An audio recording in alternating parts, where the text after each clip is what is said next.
Cyber হামলার ঝুঁকিতে পুরনো আইফোন ব্যবহারকারীরা। iOS অপারেটিং সিস্টেমে থাকা জিরো ডে নিরাপত্তা ত্রুটির সন্ধান পাওয়া গেছে। বিষয়টি জানতে পেরে দ্রুত ত্রুটির সমাধান করে iOS 18.3.2 সংস্করণ উন্মুক্ত করেছে অ্যাপেল।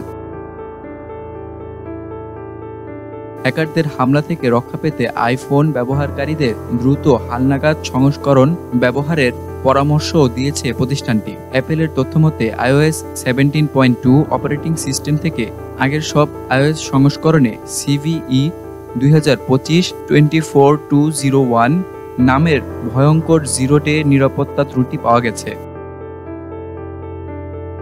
ব্রাউজার ইঞ্জিনের ওয়েবকিটে থাকা এই ত্রুটির কারণে সাফারি ব্রাউজার সহ অন্যান্য ব্রাউজারের নিরাপত্তা এড়িয়ে হ্যাকাররা চাইলেই ব্যবহারকারীদের যন্ত্রে ভুয়া ওয়েবসাইট প্রদর্শন করে বিভিন্ন কৌশলে সাইবার হামলা চালাতে পারে। আর তাই পুরনো সংস্করণ ব্যবহারের কারণে যে কোনো সময় সাইবার হামলার কবলে পড়তে পারেন আইফোন ব্যবহারকারীরা।